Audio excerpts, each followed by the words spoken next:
All right, welcome back to another episode of the RNA podcast. It's been a couple of weeks since we shot one of these. Riley and I have had a little busy schedules, but we're back and we've got a great guest this week. Had Lakshay.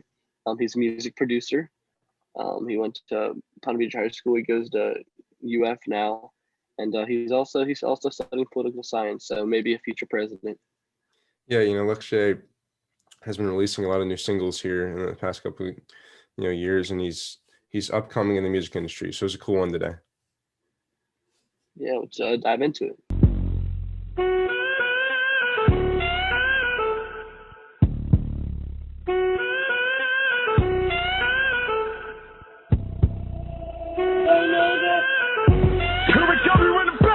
All right, well, Lakshay, welcome to the RNA podcast. We're excited to have you on here.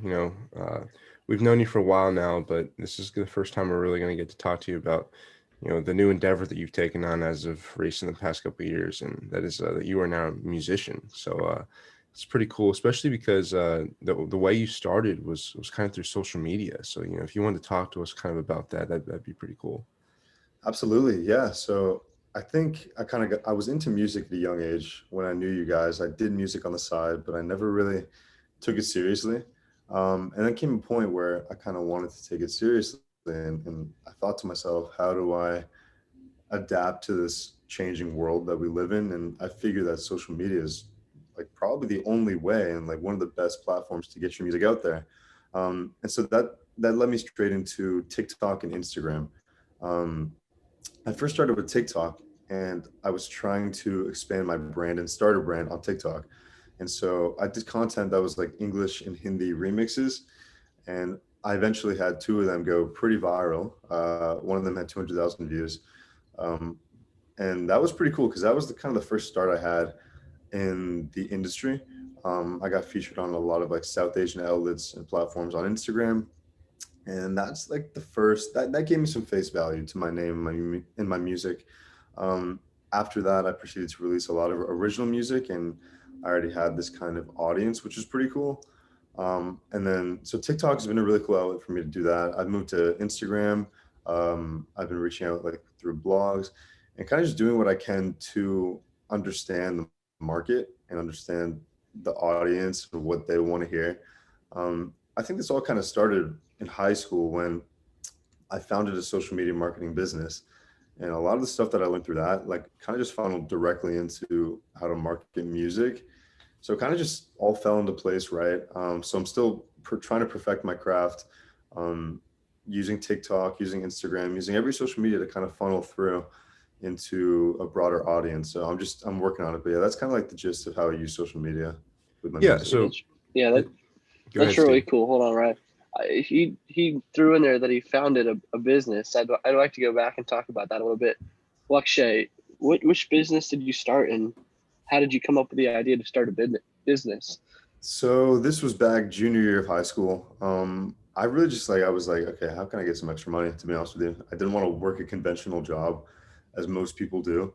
And so again, I thought to myself, as I was saying before about like how I recognize the world around me as like so social media oriented, I figure that because I'm Generation Z, I'm already born with an advantage with people who are maybe even millennials, baby boomers, all these people. They don't understand how to operate social media and use it to their benefit, because this is one of the greatest assets like the world has ever seen.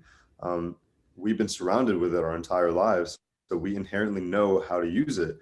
So me and a buddy of mine, we figured we can help people create a brand for themselves the same way that I've done for myself. Now we can help them with that, drive customers into their businesses, drive patients into their doctor's office. And so I started a business. It's called Own Media Marketing. I did that for 2 years in high school. It's taken a bit of a hiatus now as I've done more things in college. But that was really fun. So we work with the likes of aquaponics farms, a local one in Jacksonville, doctors. And so that was pretty fun. I got to film a lot of videos, like promotional videos. Again, all this stuff kind of helped me with music marketing in terms of understanding how to maybe even run targeted ads, like run Instagram promotions. It all kind of just helped out. And so that was a fun time in my life. And it helped me do a lot of things that I do now. So yeah, that's kind of the gist of that. It's interesting how That's really neat. Thank you, No, man. that's really cool. Yeah, especially ahead, Ryan. because you've been able to bring it into, the music that you create now. Not only did you, create a business at a young age, but it's kind of helped you promote the music that I see you promoting on social media all the time. So we can go back to music here. So we started with, like you said, you had mashups kind of on TikTok that weren't really songs that you'd created, but after, there was more and more people that were, liking your music, you released two single the freshman tapes, and then also your first single, which was Adrift, correct? Yeah. So you know it says that on Spotify you've 2,400 monthly listeners, just above that. So you're getting a decent following from this this content. So I mean, I'm sure it's got to feel good to have a decent following, and also you in the future you're probably looking forward to having more and more people listen to your music. Yeah, it's honestly crazy. So I remember when I released Drift, that was back in high school, and before that, no one really knew that I did music in high school. So I kind of just had to put myself out there and just do it. And after that, like a lot of people were talking about it, and it was just kind of cool to see myself, like put myself out there and like have a good um, feedback, have good feedback from everyone around me, which was cool. And I remember Freshman Tapes was the first project because the Drift helped me a lot. Like a lot of people like to drift. Um, there was a lot of stuff that it was very amateur about it, and I feel like that's just part of the process. And then came to Freshman Tapes, and this was a point where I was like, okay, I want to take this to a new level. And so Freshman Tapes for me was like, it's called Freshman Tapes because it's like this is like my first EP out on the scene, and I want it to be seen as more serious. And so that was kind of the vibe for that. And I released Freshman Tapes with expecting it to do a lot better than anything I've ever put out before. And that's exactly what happened. It actually achieved a lot more commercial success than I ever expected. Um, I think at that time I peaked at 34,000 monthly listeners, and then 100,000 streams over the entire EP, which was absolutely absurd. I think I hit 10K the day after release, which was absolutely insane for me because coming from a drift, it was just like just my friends and my family listening to it, to Freshman Tapes, and then all of a sudden I wake up 2 days later and I'm at 10K. I was like, this is incredible. And so I've been kind of taking that and taking what I learned from Freshman Tapes and trying to use that with the new singles though. Yeah, and I think that something that's cool that you do is it talks about how you use your Hindi background, in your music. It's not just you get to mash up kind of, the background that you have, but me asking you that question, um, that's something that we ask a lot of the musicians that we've talked to before is there any like motivation or like somebody that you've looked up to in music that you try to model your work after, or even if it's not model your work after, but somebody that inspires you to continue going and create music the way that you do? Absolutely. I draw a lot of inspirations from music, I would say, just because I feel like there's so many talented people out there. It'd kind of be wrong to not take inspiration. Um, the first man I listened to in art in music was Arjit Singh. So he's a Hindi singer and he sings all these Bollywood songs. This man just has like the voice of like it's just insane. It's crazy voice. And I first started listening to him, and I first got into Hindi music through him, and then I kind of got into American commercial music with John Mayer. I'm a huge John Mayer fan. I listen to every genre. I love Drake.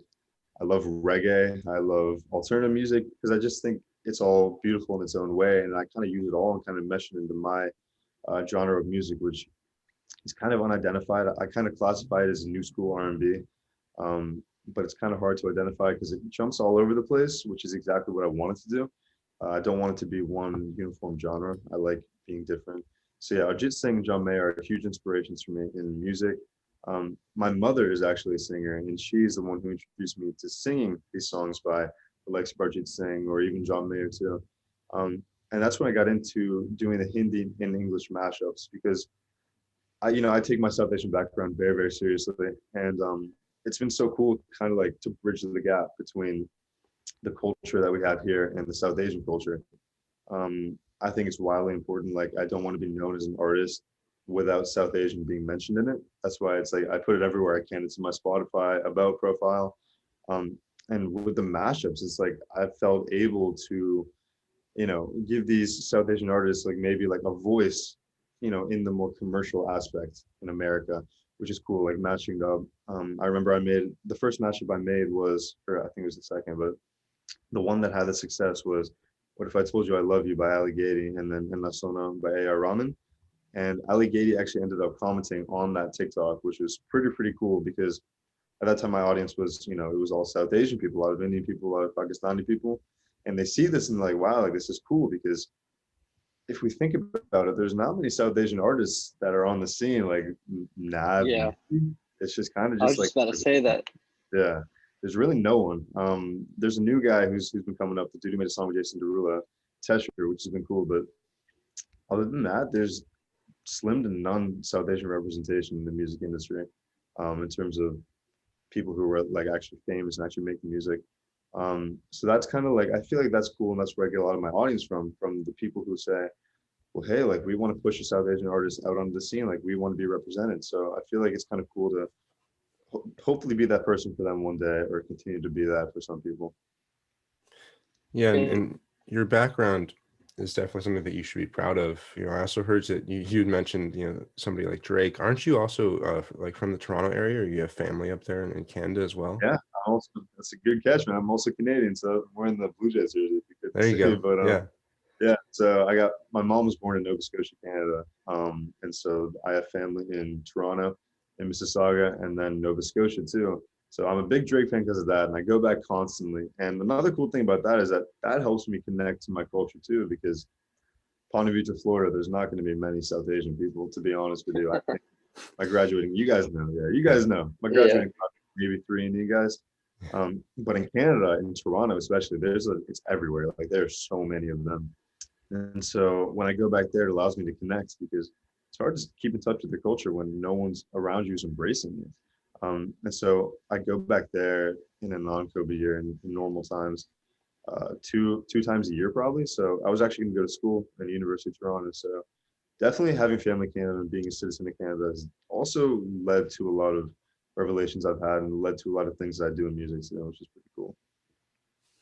Yeah, that's something that, you know, I saw that I wanted to mention there, because I know that, you know, it's not just the Hindi background. You also have, you know, your heart is also in Canada for sure. Absolutely. But also, so I want to talk to you about, you know, in your Instagram bio, you have Vibe Music Productions as and the cover art by Cody Electric. So is that something that, you know, you produce your own music, or is it somebody that you partner with, or, you know, could you talk about that a little bit?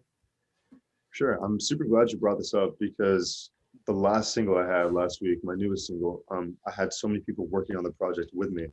This is awesome because they're just the most amazing people. I would love to give them, you know, big ups. So everything like before last week, my newest single was produced by me, with exception of Adrift, which was produced by my buddy Sebastian Rothman. But after that, it was all kind of just like me, and that was really hard for me because, you know, I could sing a little bit, but I had to learn how to mix the vocals and like, you know, put it over the beat. It was really complicated. So I spent a lot of my time working on Logic Pro X and figuring out how to make my vocals sound good. So freshman tapes you can kind of hear. So hopefully you can, but like, you know, that took probably 40. It's probably like 3 to 4 hours of actually recording the music and 50 to 60 hours of mixing it. And because it's just like a process, and it's very tedious. Um, and again, that was cool to produce it myself, but I felt like I wanted to take it to the next level. So there's actually a studio in Ponte Vedra called Vibe Music Productions. I caught wind of it through one of my mom's friends or something. Like, just kind of came on. I was like, "Oh, is your son a musician? There's a recording studio here." And I was like, "Hey, man, I'm trying to take my music to the next level. I might as well DM them." So I DM'd Vibe Music Productions. I had no idea, you know, what to do, what to say. They hit me back, and they were just like, "Yeah, man, come in for like 2 hours and have your single ready, have the beat ready, have your lyrics ready, and we'll get you right." And I was like, "Perfect." And so I went there, and that's when I met Danny Lobo and OG. So Danny Lobo is kind of like the showman of the whole thing, like he runs everything. And then OG's the dude who mixes the vocals. And so those guys just helped me out tremendously, because obviously if it's your first time in the studio, it's intimidating because it's like professional equipment. I remember I walked in, and Danny's telling me how Fantasia recorded 9 songs off her last album at that studio. And the cover art for her latest song or latest album was also done at that studio. So they've had the likes of Julio there, YK Osiris has been there. They've had a lot of mainstream names that we know now, which is pretty cool. So I remember going in there and being kind of just intimidated. I was like, geez, man, like I went to Ponte Vedra High School. I'm not like YK Osiris. I'm just kind of like a normal dude who's just trying to make some music. And so I talked to Danny, and Danny just like calmed me down, and they created this atmosphere that was like super welcoming. So by that time, I got into the booth and I just recorded it like this. And then OG, the dude who mixes it, great guy.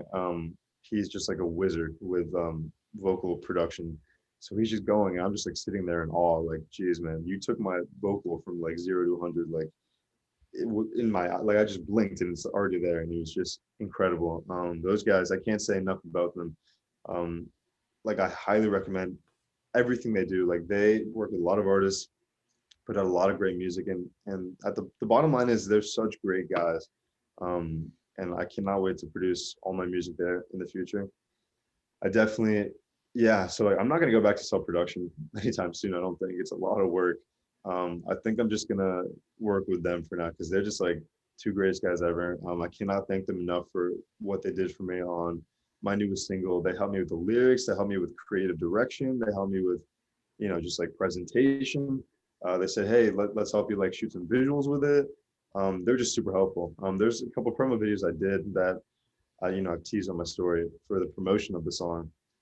That's just like me in the studio with Danny, like listening to the song, just like jamming along. And he's just in, like, I was like, hey man, can I come in and just shoot some stuff? And he's like, for sure. And he was like down to be in it. So yeah, super great guys, OG and Danny. I cannot say enough about them. And then also in terms of the cover art, I always had this, when I conceived the song, it was very like fun summer type song. And I knew I wanted to have like a fun summer type cover. My head first thought to cartoon, actually Winnebago by, I forget who it's by, but there's a song called Winnebago who has a similar cover, like it's cartoonish. And I love that because just the vibes directly portrayed what the song was. So after I recorded it, I was like, hey man, like I had this vision in my head. It's modeled after an Archie comic. And I thought about it, who can do this cover? Because God, I can't do this cover. I have zero artistical talent whatsoever. So my friend Cody Paddock, who I've met here at the University of Florida at UF, she is one of the most talented people I've ever met. She's illustrated children's books. She's just incredible. So yeah, Cody Lecture gets her art account. I reached out to her and said, hey Cody, like listen, like I have this song, listen to it. Let me know if you have a vision for it. And she was like, I love it. Let's get to work. And it was awesome because she was so open to everything. I'm a very indecisive person. So she was always asking me like what I wanted. And I was like, I don't know, Cody, help me out here. And so she kind of like took charge of it and said, listen, I'm just going to put my creative direction into what I hear the song as. And if you like that, then you like it. If not, we can work on that. And so, I picture some ideas about like sitting in the convertible, looking over like driving with the girl. So like she helped me like envision the girl. And she drew all of that, and absolutely incredible. And it came out insane. And I feel like that's one of the best parts of the song is like looking at the cover and seeing like it's so detailed with the car, the background. There's a lot of subliminals in the cover. The song kind of touches on, it's like a funny story. Last week is about the girl from Roxanne, the song. There's a line in the song where it's like, you acting like Roxanne, no Arizona. I based the behavior and what I talk about of that girl in my song from the girl that Arizona Zervis sung about in his song. So that's kind of a fun fact. So as you can see in the cover, I'm like looking over at her and she's like looking at her phone, typing. Kind of just shows that she just like doesn't really care. She's kind of just like, yo, when are we gonna go shopping? You're like, hey, like when are we gonna go like to the beach and do like, it's kind of just like that, very materialistic girl. So that's kind of what I want to portray in the cover. And I'll just like have this naive smile on my face. I'm just looking over, just like cheesing. It's just kind of like, whatever, man, it's just summer. So there's a lot of lines in the song and a lot of lyrics that, are like, that's like, want to take you off the market, but girl, you're expensive. So I like how it's all kind of one big thing, that everything kind of leads into what the lyrics are and what the song is. And so Cody did an insane job. Like, I can't, like the people I worked with on this project elevated it to the next level. In terms of recording it, it was obviously hard to self-produce. These guys, Danny and OG, took it to the next level. And then the cover art, Cody does this in a matter of 2 weeks, and all of a sudden it's just like done. And I'm like, this is absolutely incredible. So she is the absolute best for that. She helped me so much. And the rest of her art is absolutely breathtaking. Like, it's insane. Um, I feel like the piece she made for me is one of her most simple ones. Like, everything else she does is so intricate and convoluted. It's just like absolutely ridiculous. So the people that I brought in to collaborate with me on the project, I'm so glad I did, because they're also all homegrown for me, because, I have residences in Gainesville and Jacksonville. So I got, a local PV studio and then a local Gainesville artist. And I love doing that, bringing people who also deserve recognition. And as you can see, they're getting recognition, which is awesome through me, which I'm super happy about, because they deserve it so much. So yeah. Lakshay, you mentioned the cover art being a big part of the song, and you're not wrong at all. We talked to Barznetti and Jalen Halstead about a month ago, and that's one of the things we hit the nail on. We said, because Barznetti, he produces artwork, you might want to get in contact with him as well. Sure. He's an amazing artist. I know you have Cody, and I'm sure she's great, but like, if you ever want to mix it up, or maybe they can do a collab, Absolutely. I don't know. But when you see the cover artwork for a project, that's the first thing you see before you listen to it. When you're deciding what song to pick, you see the cover artwork. So I think it's really important. It grabs the listener's eyes before it grabs their ears. And I think you did a really good job with that in your latest Thank you. your latest single. And then as well, you were self-producing your music and self-mixing it, whatever.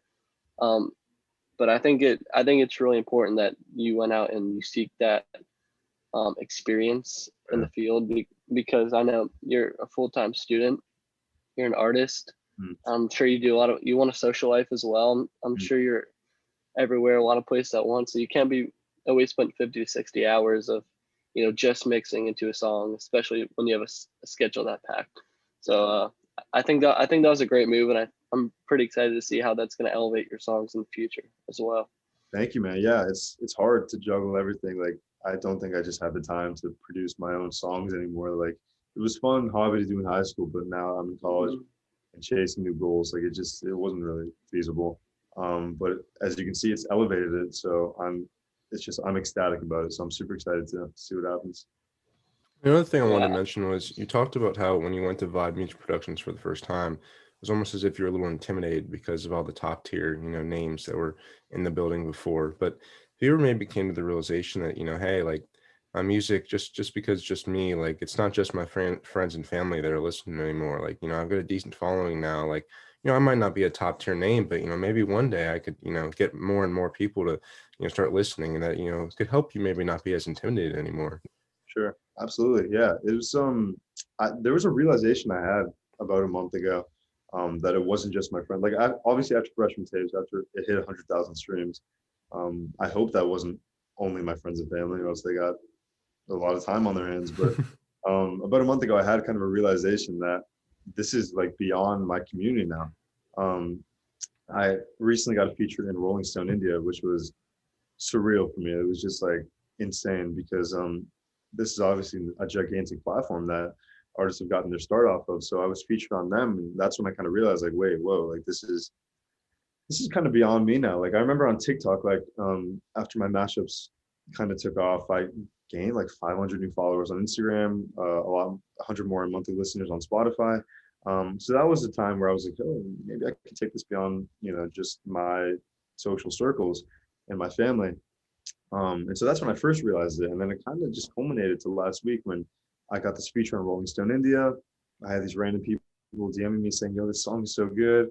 And it was kind of cool. So yeah, absolutely. Like, now when I go in the studio, I know my own value, because they've actually only worked with rappers, I believe. And so I remember coming in, they're like, yeah, you're the first person we ever worked with that has like any music like this. And that goes to speak on how good they are at what they do. If you have an artist that, you have no experience with, and it's able to come out so well, I think that speaks a lot for how good they are at what they do. It's just a testimony. And so, yeah, now in the future, I understand that, like, hey, it's a mutual benefit thing. Like, I'm getting my audio recorded and I'm getting help from them, and I'm giving them experience with people who sound like me. So it's kind of cool. Definitely to know your value as a smaller artist. I think it's really hard to get scared away by like the bigger sharks in the industry, because it's just like some of them dominate, and it can be a very toxic industry at times. The South Asian music industry can be very toxic as well, as what I've experienced. I've ventured into that. I've met a lot of cool artists. A couple of mutuals I have on Instagram, Erin Kirby, she was on American Idol. A lot, so I friend with a lot of artists, which is very cool. Some of them South Asian, some of them are whatever else they are. So it's cool to see, not to be intimidated, and instead take what you do and branch out and network and talk to other artists and say, hey, like, you want to collab, or hey, what can I do to get on your level? And so that's kind of what I've been doing. So yeah, it's a learning curve to stay yourself in the industry and not just be scared away and conform, because I think it's very easy to make music that is just generic, but I never want it to be generic. But you as you were saying, Riley, you can't be intimidated by the people around you, because obviously it's a multi-billion dollar industry. It's scary, but if you want to make it, you have to keep persevering. So that's kind of what I'm doing. I'm just on that road of just perseverance, and I'm not gonna stop anytime soon. So we'll see where it takes me. Yeah, I like how you said, not be intimidated, because, based off of some of the things you've done the past couple of years, that I've just kind of followed from afar, it seems as if you're not somebody that's ever really intimidated. I remember, your senior year when you fought for your graduation to take place, at Ponte Vedra High School, and, it did happen at Everbank Field. That was pretty cool. I also noticed that you're a student ambassador at University of Florida, which is, a pretty cool thing for you to have on your name as well, because, you're juggling all these things, but you are a full-time student, you're a student ambassador, but you're also a musician, which is pretty cool. And that, is a testament to your work ethic. But not only just that, I think that it's cool for you to make music that's from, your background as a full-time student, because you're doing all these things in college, and doing it early is going to help you, once you graduate, because you're going to have all these things to your name, when you go to apply for jobs. Absolutely, yeah. As you were saying, great catches, by the way. It's kind of cool that you guys recognize about the graduation. Yeah. I'm big into kind of like uplifting my community and doing things like that. And so that was super cool to do when I got canceled in high school. Was kind of spin it into a centripetal thing that we can they'll bring the community together, because at that time COVID was being politicized, and it was just very divisive and polarizing. And so I figured, like, hey, like, let's bring the community together for one last time before we all go our separate ways. So there was some charitable benefit from that, and obviously we got our last send off, which was very cool. And yeah, now at the University of Florida, I work with the Florida Cicerones as an ambassador, but also I'm doing stuff in like student government and Senate. And right now it's been like ridiculously hard to juggle everything. I've been trying very hard, but it's like just last night, like I'm finishing up a math quiz, and then like I go and answer some DMs in terms of like marketing my new song, and then I'm currently working on the bill, because I serve in the Senate too, the U.S. Student Senate, working on a bill that's like recognizing the COVID crisis in India. I'm also working on forming the South Asian Caucus in the Senate, and so I'm like going back and forth, like answering DMs, reaching out to like influencers, and then like writing this bill, and it's been hard to juggle, but that is. You guys say that I have a great work ethic. It's hard, man. It's hard. I really don't. And that's why it's pretty hard, because I throw myself and do a lot of things, which is fun. Like I love doing so many different things. I love going from Senate to the Cicerones to giving tours to producing music and marketing it. I love doing all that. I wouldn't ask for it any other way. I need to keep myself busy, so it's pretty fun. But yeah, definitely not easy to juggle sometimes. I'm still working on that now. It's been hard to market the new song, so that's a process. I'm working on that too. Mixed with everything I want to do in UF, it's like, how do I balance it all? But I'm working on it, and it's just cool to see how it all turns out. Yeah, you mentioned being in the Senate at UF. That's pretty cool. I saw you did a couple political things, protesting and whatnot, or not even protesting, picket signing almost. And I think that's really important that you show that you have a voice in your community, and that you really do want to make a change. So are we seeing a future president in you as well? I mean, no, yeah, it's always been a part of me. Social activism has always been a part of me. I think it all started like 3 years ago. when I went to, or like not 4 years ago, when I went to March for Our Lives in DC. That was kind of the first exposure I had to social activism. And fun story about that, like I went to that march, I got into it, and then 4 years later at UF, I meet and befriend the dude who founded it. So like I met him, Kevin Trejos. Yeah, he actually founded March for Our Lives, and now we're like super good friends. It's just kind of cool. But yeah, always been out there advocating for what I believe in. And pretty much just comes to that. Like I don't want to lose, I have a very powerful voice because I'm not afraid to speak. And I feel like a lot of people are just afraid to speak. And obviously Ponte Vedra is not the most progressive place in the world. It's not the most welcoming place in the world. It's kind of traditional. And so being a POC who's very opinionated wasn't the easiest thing to do. So it was kind of hard. I remember like when I was doing graduation, there was conjecture from like a certain group of people that I was going to turn it into a political or an event to push my political agenda, which I did not do and had no intentions of doing. But I guess that's just stuff that comes along with being so opinionated and outspoken. But yeah, so right now I'm studying political science and I'm on the pre-law track, and I am trying to go into public office if the whole music thing doesn't blow up soon. So you may be looking at a future president. Who knows? Has there ever been a president who has produced music and had songs recorded and such? You could be the first. I could be the first. I want to say that like I feel like Reagan might have been close. He was like an actor or something. Did he like play he was an actor, I believe. Yeah, something to do with acting in California, I think, before he became the president of the United States.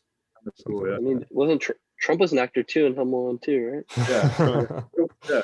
He was also he was in a lot of stuff. Trump was jack of all trades. Yeah. Dude, that's cool though that you have so many lanes, and not only are you in those lanes, you're trying to craft and perfect each and every one, and you're taking the necessary steps to improve and become great at what you're doing. So that's really amazing to see. Riley and I wish you the best of luck in that. Yes. That being said, we loved having you on today. It's amazing what you're gonna do. You have a bright future, and we appreciate your time. Thank you, boys. I just can't thank you enough for having me on the show and the podcast. When I saw you guys had a podcast, I was like, this is sick, man, because like other dudes that I know from growing up are like doing cool stuff with their lives too. Wish you guys the absolute best. I watched the podcast. I'm a big fan. I hope it blows up soon because it should. You guys are awesome interviewers. Appreciate it. I wish you guys all the best too. Thank you so much for having me. Thanks, Lakshay. Appreciate it. Take it easy.